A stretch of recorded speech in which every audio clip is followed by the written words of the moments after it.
하나님 말씀 봉독 올리겠습니다. 히브리서 11장 23절부터 28절 말씀 봉독 올리겠습니다. 히브리서 11장 23절에서 28절 말씀 봉독합니다. 믿음으로 모세가 났을 때에 그 부모가 아름다운 아이임을 보고 석 달 동안 숨겨 임금의 명령을 무서워 아니하였으며, 믿음으로 모세는 장성하여 바로의 공주의 아들이라 칭함을 거절하고 도리어 하나님의 백성과 함께 고난받기를 잠시 제약의 낙을 누리는 것보다 더 좋아하고 그리스도를 위하여 받는 능력을 애굽의 모든 부하보다 더 큰 재물로 여겼으니 이는 상 주심을 바라봅니다. 믿음으로 애굽을 떠나 임금의 노함을 무서워 아니하고 곧 보이지 아니하는 자를 보는 것 같이 하여 참았으며, 믿음으로 유월절과 피 뿌리는 예를 정하였으니 이는 장자를 멸한 자로 저희를 건드리지 않게 하려 한 것이며. 아멘.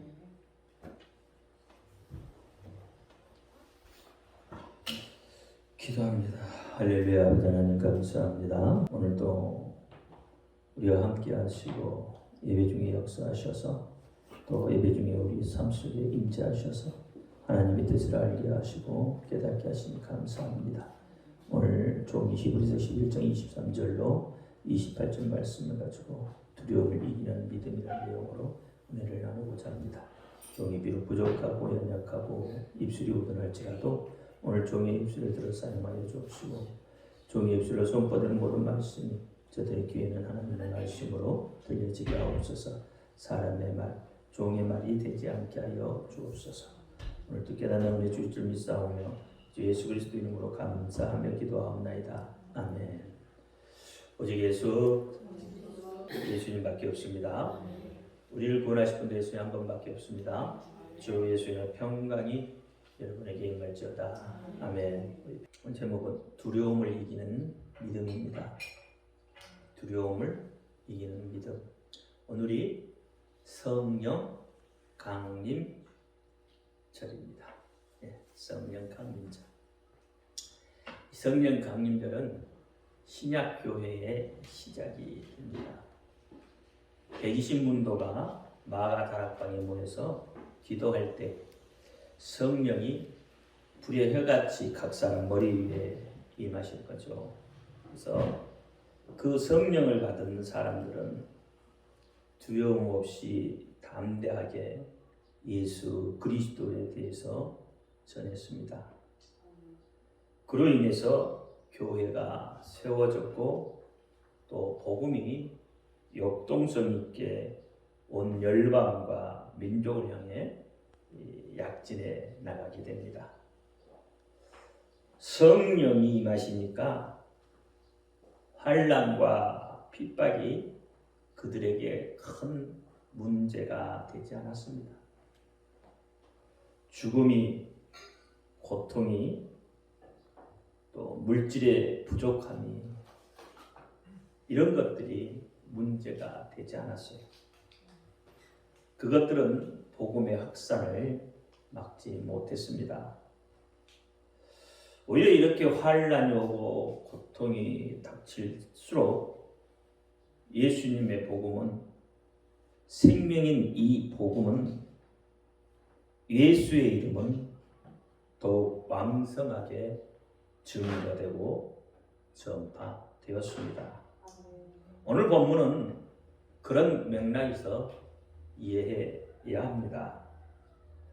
오늘 23절 말씀을 보면, 그렇죠, 23절 말씀을 보면 믿음으로 모세가 났을 때에 그 부모가 아름다운 아이임을 보고 석 달 동안 숨겨 임금의 명령을 무서워 아니하였으며, 이렇게 이야기합니다.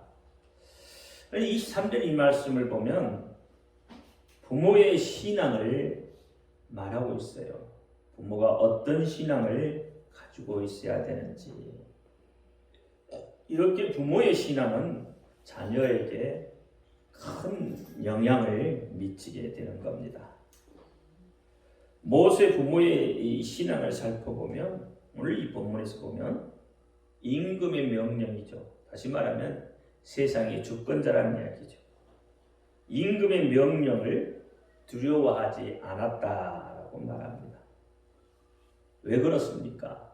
이유가 뭘까요? 그때 당시에 임금의 명령은 절대적인 겁니다.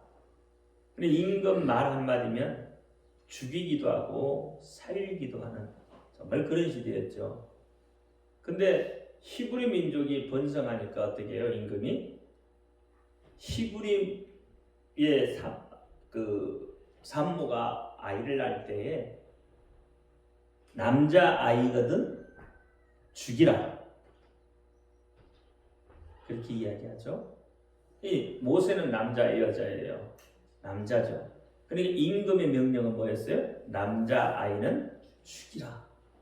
죽여야 되는 거죠.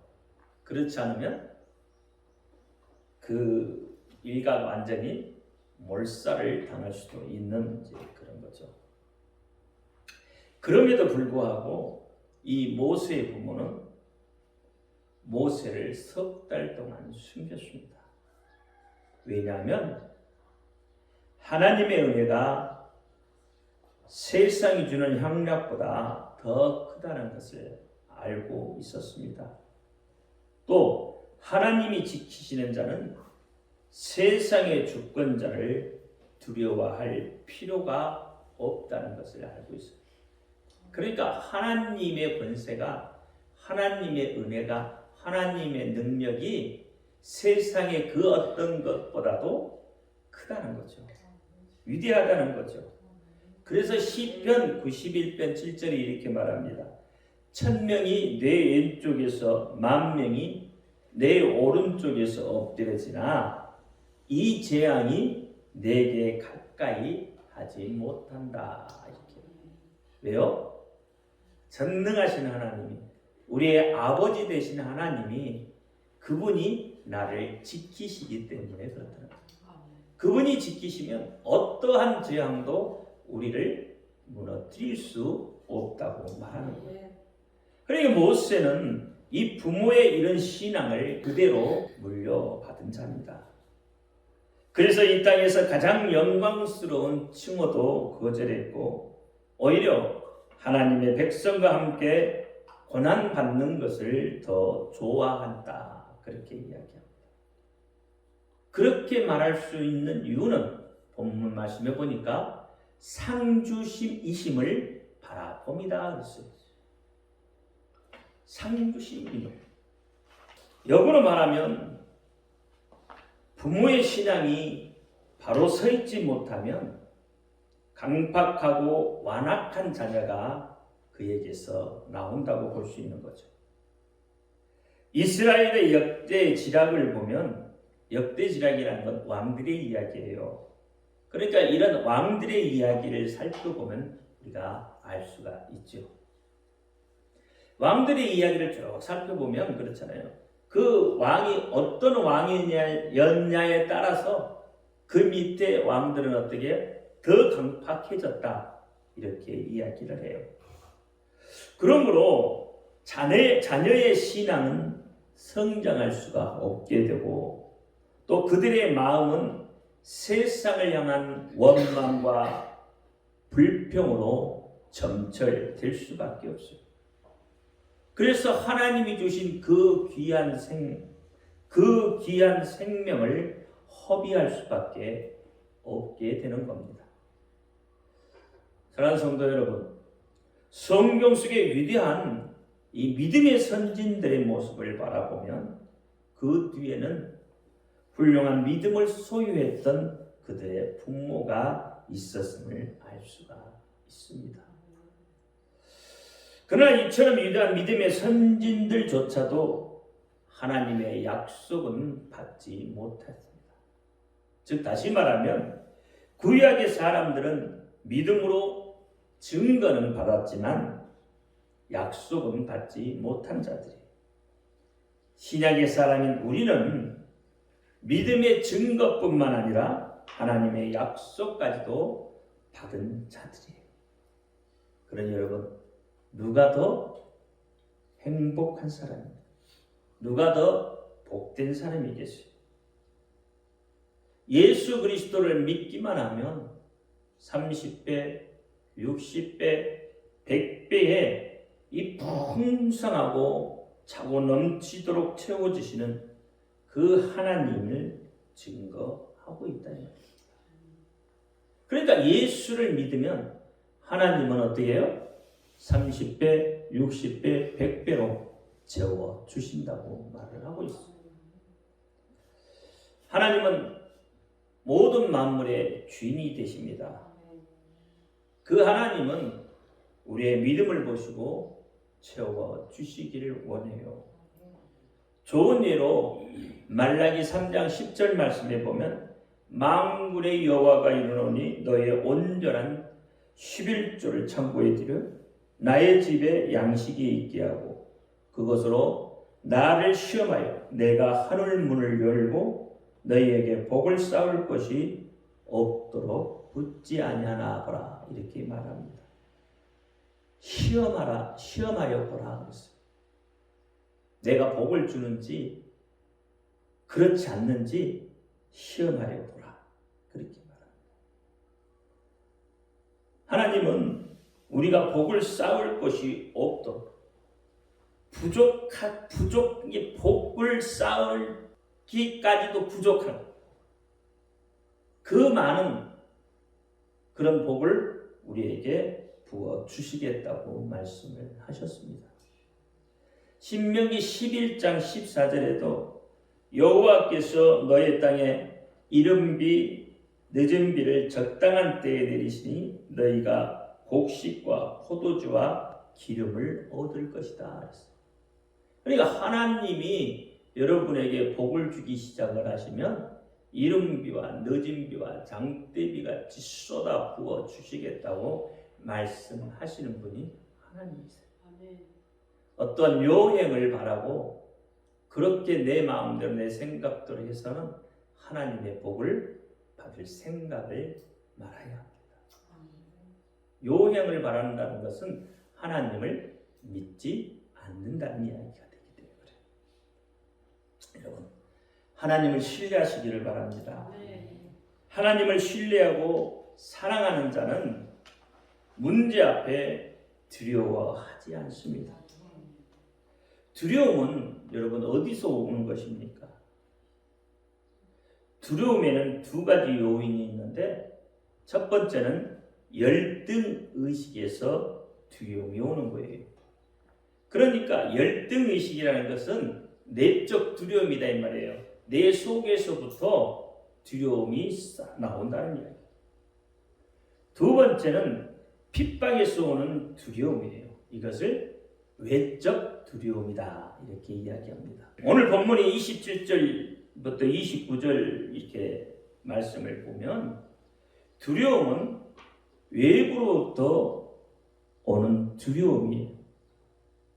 그러니까 믿음으로 애굽을 떠나 왕의 노함을 두려워하지 않았다. 이 말은 이 세상의 권력자를 두려워하지 않아야 한다는 거예요. 여러분, 내가 깨끗하면 두려워하지 않게 됩니다. 왜 두려워하죠? 내가 무언가 꺼리끼는 것이 있다 이 말이에요. 다시 말하면 죄를 지은 것이 있으면 두려워지게 되는 거예요. 괜히 여러분 경찰서 앞을 지나가면 어떻습니까? 괜히 유축되죠? 왜 유축되죠? 뭔가 잘못이 있기 때문에 그래요. 그래서 우리나라 속담에 보면 도둑이 재발절인다 이렇게 이야기를 해요. 믿음으로 말씀대로만 살면 여러분 절대 두려울 것이 없습니다. 두려워하지 않게 돼요. 그런데 그렇게 살지 못하기 때문에 두려워하는 겁니다. 모세를 통한 10가지 시험만 봐도 그렇잖아요. 바로는 끝까지 광팍하고 완악하였다고 했어요. 그런 중에도 모세는 담대히 당당히 하나님의 명령을 전했고 두려워하거나 떨지 않았다 이 말이에요. 사랑하는 성도 여러분, 믿음은 비겁하지 않는 겁니다. 초대교회 성도들이나 청교도의 성도들도 믿음 앞에서는 비겁하지 않았어요. 그들은 언제나 당당했고 담대했습니다. 화형대에서도 또 사자 앞에서도 창과 검 앞에서도 빛 한 줄기 들지 않는 그런 카타곰이라는 그 동굴 속에서도 그들은 믿음을 지켰어요. 그들의 믿음은 비겁하지 않은 믿음이었습니다. 왜 이렇게 되었을까요? 왜 그들은 그렇게 담대한 믿음을, 어떻게 그들은 그렇게 담대한 믿음을 가질 수 있었습니까? 바로 성령이 임하시면, 성령이 그들에게 임하셨기 때문에 담대할 수 있는 거예요. 이 성령이 임하시면 두려움이 없게 되어지는 거예요. 성령이 임하지 않으면 내 생각이 나오죠. 내 방법이 나오죠. 눈에 보이는 것이 두려움으로 다가오게 되는 거예요. 그래서 두려운 거. 그러니까 내가 성령 충만하면 어떤 것을 만나도 두려워하지 않게 되는 거예요. 성령 충만하면 여러분 순교도 각오할 수 있게 되는 거예요. 초대교회나 그렇죠? 이 청교도들은 그렇게 자기의 믿음을 지켰다 이 말입니다. 그러면 오늘 우리는 어떠냐 말이에요. 우리의 믿음은 어떠냐 말이에요. 성령 충만한 믿음이시냐 이거예요. 여러분 환경을 보고 주변을 둘러보면 다 두려운 것들밖에 없죠. 대중 매체는 매일 살인하는 거, 사기당하는 거, 그렇죠? 부모가 자식을, 자식이 부모를 죽이고 매일 이런 것들밖에 없잖아요. 전쟁의 소문이 끊이지를 않고 우리 속에 들려지고 있어요. 그러니 여러분 외적으로 오는 이런 환경들을 보면 어떻겠습니까? 두려움 속에 쌓일 수밖에 없잖아요. 두렵잖아요. 이 세상 사는 것이 왜 그렇게 두렵습니까? 바로 성령이 임하지 않기 때문에 그래요. 물질이 없으면 두렵죠? 내일 당장 써야 할 돈이 없는데 전화 올 것이고 돈 내라고. 그러니 두렵잖아요. 그런데 성령의 충만하고 성령에 붙잡히면 그것이 문제가 되지 않더라. 문제가 되지 않습니다. 성령에 충만한 사람은 그 무엇도 그들을 건들 수가 없어요. 그들의 입술로 선포한 대로 된다 이 말이에요. 귀신도 도망가게 되는 거예요. 그러니 마귀가 건들 수가 없는 자가 되는 거죠. 얼마나 성령 충만하고 계십니까? 우리 믿음을 이렇게 돌아보면요, 내가 성령 충만한 자인지 그렇지 않는 자 쉽게 알 수 있죠. 내가 지금 두려움에 휩싸였다. 뭔가 불안에 휩싸여있다. 뭔가 자신이 없다. 이것은 성령의 인도함을 받지 못하고 있다. 그러니까 내 방법, 내 생각대로 하려고 방법을 찾아 헤매는 거예요. 그러니 이 속에 뭐가 있어요? 평안이 없는 거예요. 평안이 없으면 두려울 수밖에 없습니다. 마가복음 4장 14절부터 20절 말씀을 보면 씨 뿌림의 비유가 나와요. 그렇죠? 씨는 복음입니다. 그럼 씨 뿌리는 비유에서 새가 나와서 어떻게 해요? 씨를 먹어버리죠. 그러면 새는 마귀죠. 그러니까 길가에 뿌려진 말씀이다 이 말이에요. 그 말씀을 들을 때 곧바로 빼앗겨 버리죠. 누가? 새가 와서 먹어버린다. 다시 말하면 마귀가 와서 빼앗아. 그런 믿음이 성장할 수 없죠. 성령 충만은 더더욱 말할 수 없는 거죠. 돌밭에 뿌려진 말씀 듣기는 들어서 잠깐 기쁨으로 받으나 뿌리가 내리지 않기 때문에 환난과 핍박이 오면 곧바로 넘어질 수밖에 없게 되는 겁니다. 가시덩굴에 뿌려진 씨는 어때요?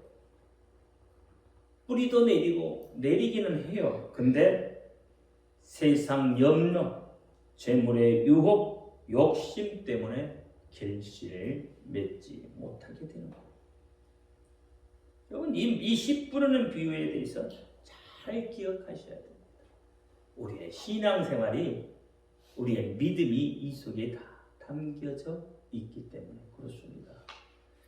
그러면 좋은 결실을 맺으려면 어떻게 해요? 옥토에 뿌려져야 되죠. 옥토에 뿌려질 때 30배, 60배, 100배의 결실을 맺게 되는 거예요. 말씀의 결실을 맺지 못하면 여러분 두려워할 수밖에 없습니다. 말씀의 결실을 맺어야 돼요. 그러므로 우리의 믿음의 담력을 우리는 얻어야 합니다. 여러분 믿음의 담력을 얻으려면 성령 충만해야 돼요. 또 하나는 믿음의 줏대를 가지고 있어야 한다는 말이에요. 흔들리지 않는 믿음을 소유해야 두려워하지 않게 되는 거예요. 디모데 3장 13절 보니까 집사의 직분을 잘한 자들은 아름다운 지혜와 그리스도 예수 안에는 믿음의 담력을 얻는다고 했어요. 조급하면 환난이나 핍박이 오면 곧 버리고 떠나버리게 됩니다. 믿음의 담력을 가진 자는 세상이 그들을 감당할 수 없다고 말합니다. 그러면 믿음의 담력을 어디서 잘 이야기하고 있어요? 히브리서 오늘 본문 11장 38절 보면 그렇죠? 믿음의 담력을 가진 자들은 세상이 감당할 수 없다. 이들은 환경이, 여건이 그들을 흔들 수 없다는 거예요. 근데 우리는 조금만 어려워도 환경과 여건에 따라 흔들리잖아요. 그러니까 어떻게 해요? 마귀가 건들기 딱 좋은, 그렇잖아요. 말씀이 내 속에서 뿌리를 내리지 못하니까 세상 염려, 걱정, 뭐 이런 것들이 우리의 믿음, 우리의 신앙을 갉아먹어요. 성령을 받지 못하게 한다 이 말입니다. 그래서 디모데후서 4장 10절 말씀 보니까 데마는 이 세상을 사랑하여 나를 버리고 데살로니가로 갔고, 이 데마는 세상 염려, 근심, 재리에 대한 유혹들이 그를 끊임없이 유혹했기 때문에 세상을 향하여 나아간 거예요. 우리가 예수 믿는다고요? 교회 다닌다고요? 믿음 생활 지금 잘하고 있다고요? 자신하실 수 있습니까? 여러분, 금요일에 제가 얘기했죠. 하나님을 얼마나 사랑하느냐, 예수님을 얼마나 신뢰하고 사랑하느냐. 사랑하면 사랑한 만큼, 그렇죠? 사랑한 만큼 흔들리지 않는 거예요. 세상 염려가 없다면 여러분 절대 두려워하지 않겠죠. 그렇죠? 세상에 염려가 없으면 뭐 두려울 게 뭐 있겠어요? 담대하잖아요. 담대해지죠. 모세와 이스라엘 백성들의 차이점이 무엇일까요? 모세와 이스라엘 백성의 차이점. 이스라엘 백성들이 보면 하나님은 누구만 사랑한 것 같아요? 모세만 사랑한 것 같아요. 그렇잖아요. 모세하고만 이야기하시고 모세가 기도하면 다 들어주시고, 그렇죠? 그러니까 누구만 사랑하는 것 같아? 모세만 사랑하는 것 같죠? 마치 우리 아이들이 그렇잖아요. 똑같이 사랑을 줘도 어떻게 한다고요? 누구만 사랑한다고 하잖아요. 아니, 이스라엘 백성이 그렇다 이 말이에요. 이스라엘 백성이 보니까 누구만 사랑하는 것 같아? 하나님이 모세만 사랑하는 것 같아. 그러면 하나님은 이스라엘 백성들을 사랑하지 않아서 그런가요? 이스라엘 백성들 안 사랑하셨나요? 하나님은? 그래서 징계하고, 그래서 죽이고, 그래서 땅에 묻어버리고, 그래서 불뱀을 보내서 물게 하시고 그러셨나요? 어떻게 보면 하나님은 모세보다도 이스라엘 백성들을 더 사랑하셨습니다. 이스라엘 백성들을 사랑했기 때문에 모세를 택해서 그들에게 보낸 거예요. 그들에게 보내서 어떻게 했어요? 출애굽시켰잖아요. 모세는 이스라엘 백성들을 출애굽시키기 위한 뭐에 불과한 거예요? 도구에 불과한 거예요. 그러니까 하나님이 누구를 더 사랑한 거예요? 이스라엘 백성들을 더 사랑한 거예요. 그럼에도 불구하고 이스라엘 백성들은 하나님이 모세만 사랑한 것 같이 보인다니까요. 여러분, 모세와 이스라엘 백성들의 차이점이 뭐예요? 좀 전에 물어봤잖아요. 이스라엘 백성과 모세의 차이점. 그러니까 모세는 두려워하지 않고 끝까지 하나님만 바라보고 하나님만 의지했습니다. 근데 이스라엘 백성들은 어쩌죠? 이스라엘 백성들은 어떤 난관을 만나면 만날 때마다 뭐 했어요? 불평하고 불만을 내세웠어요. 왜요? 그들 속에 두려움이 있기 때문에 그래요. 그러니까 난간에 부딪히면 두려워했단 말이에요. 환경을 보고 문제를 보고 두려워하고 원망하고 불평했어요. 이스라엘 백성들이 가나안에 들어가기 전까지 여러분 몇 번이나 하나님을 향해 소망했어요. 10번. 성경에 기록된 굵직굵직한 사건들만 10번이다 이 말이에요. 기록되지 않는 이야기들은, 써져 있지 않는 이야기들은 우리가 이야기할 필요는 없겠지만 그들은 수시로 불평하고 불만했다는 이야기밖에 안 되는 거예요. 하나님의 그 큰 사랑을 받고 은혜를 받음에도 불구하고 그들의 입술에는 뭐예요? 불평과 불만만 달고 살고 있었다는 거예요. 이것이 모세하고 이스라엘 백성들의 차이점이에요. 여러분, 사건들마다 하나님의 징계가 따랐잖아요. 몇백 명, 몇천 명, 몇만 명씩 죽어나감에도 이스라엘 백성들은 그것을 깨닫지 못하고 있어요. 그러니까 이스라엘 백성들을 통해서 뭘 바라볼 수 있어요? 그 바로의 강팍하고 안악한 모습을 바라볼 수 있는 거예요.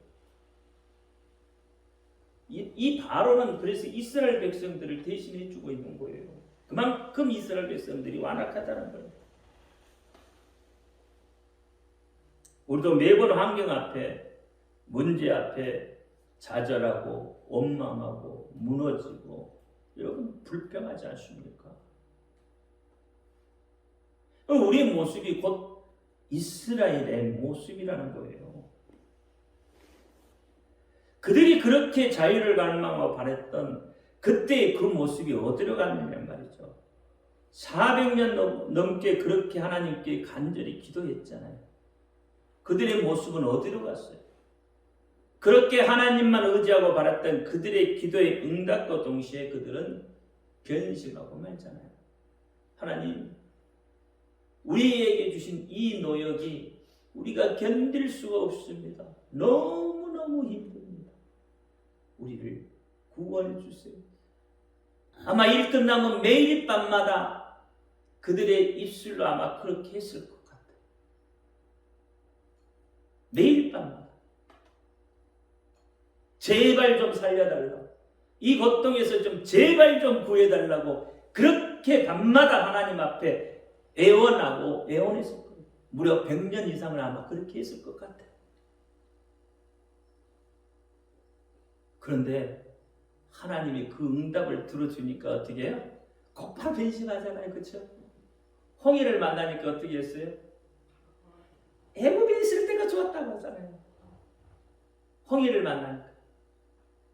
왜 우리를 데리고 나와서 여기서 죽게 만드냐고. 아니, 좀 전까지 뭐 했다고요? 구해달라고, 살려달라고 밤마다 애원했던 그들이 있잖아요. 애굽의 노예로 살았을 때가 좋았다고. 그래도 그때는 가마솥에 옆에 앉아서 고기도 먹고 하며 부추, 마늘도 먹었다고. 그때를 회상하며 원망하고 있잖아요. 여러분 정말로 그들이 그랬을까요? 그러면 그게 노예생활 아니지. 그런 노예생활 할만 하잖아요. 가마솥에 앉아서 고기도 마음껏 꺼내서 먹고 파며 부치며 다 먹었는데 노예생활 할만 하지 않겠어요? 그런데요, 여러분, 그때 당시 노예에게 가마솥에 앉아서 고기를 잔뜩 끓여놓고 먹으라고 하는 주인이 있겠습니까? 그렇잖아요. 배불리면 다 뜯어먹고 그렇게 말하는 주인이 있겠느냐 말이에요. 파며 부치며 마늘까지 더 주면서 고생한다. 많이 먹고 힘들어서 일해. 그렇게 여러분 하는 주인이 있겠느냐 말이에요. 안 두드러 맞으면 다행이지. 그렇죠? 안 두드러 맞으면 다행인 거예요. 그런데 그들 그렇게 이야기해요. 응? 죽게 되었다고 울부짖으며 구해달라고 애원해. 그들이 조금 환경이 열악해지니까 거짓말 하잖아요. 노예로 있을 때가 좋았다. 마치 우리 모습을 보는 것 같지 않습니까? 우리도 세상의 노예, 마귀의 노예, 물질의 노예, 명예의 노예가 되어서 여러분 속에 평안도 없이 서로 그렇게 헐뜯고 상대방을 짓밟고 올라서야 하는 그런 매일의 전쟁터 속에서 치열하게 싸우면서 자신의 정체성을 잃어버리고 있잖아요. 마치 자유가 없는 노예로 거짓말하며 살아가고 있는 우리의 모습을 보는 것 같아요. 여러분, 평안이 없으면 두려움이 엄습하게 됩니다. 평안이 없으면 원망과 불평하게 돼요. 그래서 두려움이 휩싸이게 됩니다. 그런 우리에게 자유를 주시는 분이, 참 평안을 주시는 분이, 그런 억압으로부터 해방시켜 주시는 분이 계시다 이 말이에요. 여러분의 삶의 문제를 해결해 주시는 분이 계셔요. 질병으로부터 보호하시기도 하시고 치료하시기도 하시고, 그분이 바로 나를 위해 자기의 목숨을 버리신 예수 그리스도이십니다. 아멘. 십자가에서 피 흘려 주신 우리의 구원자 예수 그리스도십니다. 여러분, 이분의 주권을 인정하기만 하면 끝나는 거죠. 예수 그리스도가 함께 하시면 두려워할 필요가 없습니다. 지금은 예수님이 안 계신데요. 그렇죠? 예수님이 안 계시죠? 어디 계셔요? 예수님 어디 계셔요? 하나님 우편에 앉아 계시잖아요. 하나님 우편에 앉아 계신데 어떻게 여기 계시다고 이야기를 해요?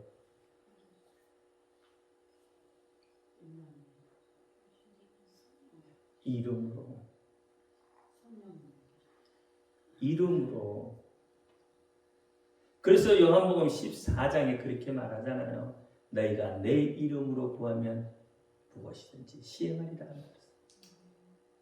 그러니까 예수님이 주고 가신 그 이름이다 이 말이에요. 그 이름으로 우리에게 계시다 이 말이에요.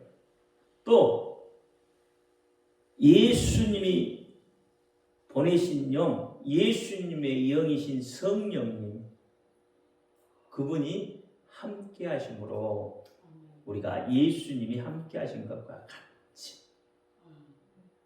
그렇게 하는 거예요. 성령님 오시는 것은 여러분 예수님을 증거하려고 오신 것이라니까. 그렇잖아요. 내 속에 오셔서 예수를 증거하도록 하시기 위해서 오신 거예요. 그래서 예수를 증거하려면 어떻게 해요? 바른 삶을 살아야 되잖아요. 성령 충만하다 이 말이에요. 그것이. 그러니까 예수님이 구제로 성령님이 오셔서 예수의 일을 대신 막 해주고 그러는 것은 아니다 이 말이에요. 성령님이 오신 것은 예수를 증거하시고 예수님 우리에게 주고 가신 이름으로 예수님 우리 속에 계시단 말이에요. 그러니까 예수님이 내 속에 계시기만 하면, 예수의 이름이 내 속에 있기만 하면, 그렇잖아요. 성령 속에 기적, 이적이죠. 성령 속에 이적이, 표적이 다 누구 것이요? 내 것이라는 거예요. 노래도 있잖아요. 믿기만 하면 성경 속의 이적이 내 것이 된다. 여리고성 무너짐이 내 것이 되고 오병이어의 기적이 내 것이 되는 거예요. 믿기만 하면, 예수의 이름을 믿기만 하면, 여러분 구원도 예수 이름으로 받습니다. 뭘로 받아요? 예수의 이름으로 받는 거예요. 그러니까 예수의 이름을 믿기만 하면 구원을 받는 거다 이 말이에요. 예수의 이름은 곧 예수님이셔. 모세처럼 끝까지 하나님만 바라보고 하나님만 의지하는 믿음, 온전한 인격이 수양되고 믿음의 담력을 얻게 되는 거다. 믿음의 담력을 어떻게 얻는다고요? 하나님만 바라보고 하나님만 의지하는 것. 그럴 때 애굽왕의 핍박을 두려워하지 않게 되고 권력자의 노함도 두려워하지 않을 수 있는 거예요. 여러분, 이 세상 임금의 노염과 하나님의 노염 중 어떤 노염이 더 클까요? 세상 임금의 노염이 더 크다고 말하는 사람들은 눈에 보여지는 것이기 때문에 그렇습니다. 직접 몸으로 고통을 당하기 때문에 그렇게 했죠. 하나님의 노여움은 눈으로 보여지지 않고 직접 아픔을 느끼지 못하기 때문에 덜 무섭게 느껴질 수도 있어요. 그래서 우리 속담에 그런 말이 있잖아요. 법은 멀고 주먹은 가깝다. 사실 눈에 보이는 것보다 눈에 보이지 않는 것이 더 무섭고 두려운 거예요. 여러분 질병도 그렇잖아요. 눈에 보여지는 질병은 고칠 수 있어요. 근데 눈에 보이지 않는 질병은 못 고쳐요. 그만큼 힘들다 이 말이에요. 눈에 보이지 않는 질병. 여러분 병원 가서 아파서 병원 갔는데 보여지는 것은 금방 치료해서 이렇게 째고 뭐 수술이라도 해서 나사요.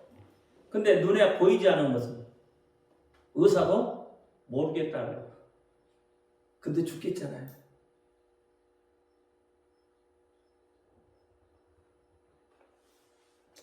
고린도서 4장 18절에 우리가 주목하는 것은 보이는 것이 아니요 보이지 않는 것이니 보이는 것은 잠깐이요 보이지 않는 것은 영원합니다 했어요.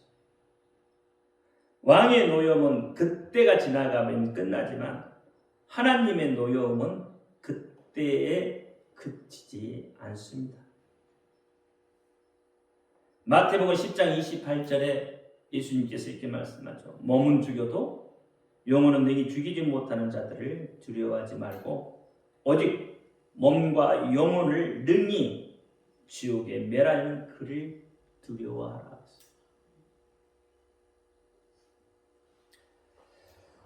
민수기 14장 18절에도 여호와는 노하기를 더디하시고 인자가 많아 죄악과 허물을 사하시나니 형벌받을 자는 결단코 사지 아니하시고 결단코 사지 않는데 아버지의 죄악을 자식에까지 갚아서 3, 4대까지 이르게 한다고 하는 거예요. 누구의 노여움이 더 큰 거예요? 신명기 5장 9절에도 그것들에게 절하지 말며 그것들을 섬기지 말라. 나 내 하나님 여호와는 질투하는 하나님인즉 나를 미워하는 자의 죄를 갚되 아버지로부터 아들에게로 3, 4대까지 이르게 하리라 했어요. 심지어는 가문에게까지 저주가 이어진다 이 말이에요. 엘리 제사장 가문 40을 넘지 못하게 했어요. 하나님의 노여움을 사면 끝나는 겁니다. 그러므로 하나님의 은혜를 입은 자는 절대 두려워할 필요가 없어요. 하나님이 지키시는 자는 두려워할 필요가 없습니다. 이처럼 두려운 하나님의 진노를 어떻게 하면 여러분 진정시킬 수 있느냐? 예수님의 피 뿌림으로만 가능합니다. 아무 피나 되는 게 아니라 이거죠. 예수님의 피로만 가능합니다. 나를 들여다보면 나라는 존재는 정말로 쓰레기 같은 존재죠. 사도 바울도 그렇잖아요. 자신이 괴수 중에 괴수라고 그렇게 고백해요.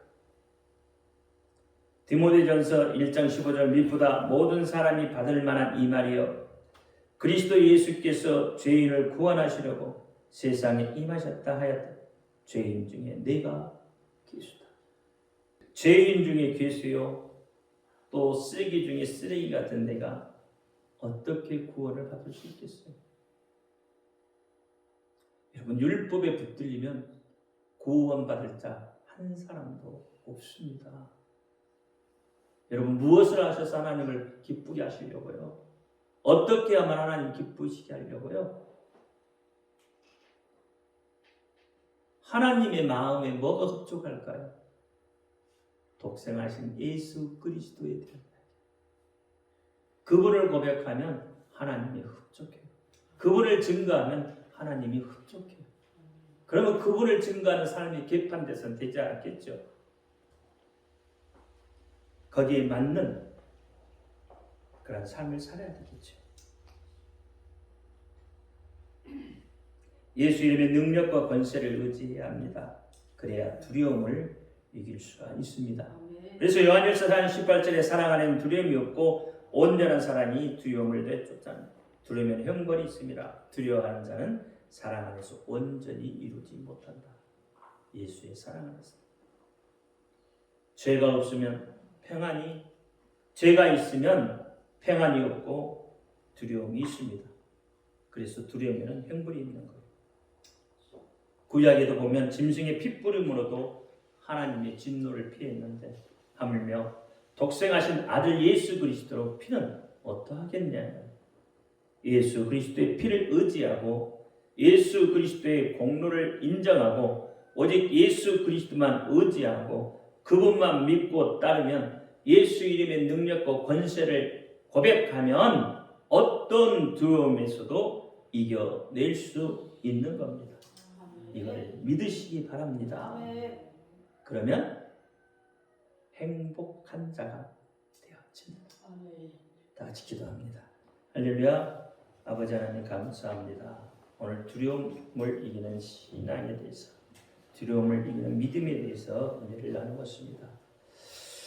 예수 그분을 온전히 신뢰하면 모든 두려움에서 이겨낼 수 있다고 말씀하셨습니다. 그 이름의 능력과 권세를 믿고 의지하며 나아가게 하여 주옵소서. 예수 그리스도 이름으로 감사하며 기도하옵나이다. 아멘.